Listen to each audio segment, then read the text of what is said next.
அவனும் முன்னே நிற்பான், சொர்க்கத்தை என் முன்னால் கொண்டு வைப்பான்.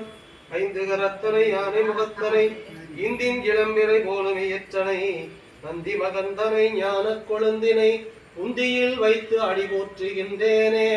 பேராயிரம் பரவி வானோரேத்தும் பெம்மானை பிரிவில்லா அடியாக்கு என்றும் பாராத செல்வம் வருவிப்பானை.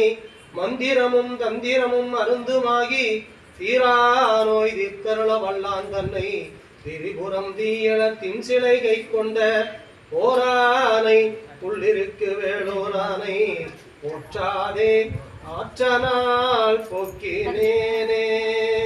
உம்பதருத்தேனுமணி கசிவாகி பொங்கடலித்தேனமிர்தத்து உணர்வூரி பின்பரச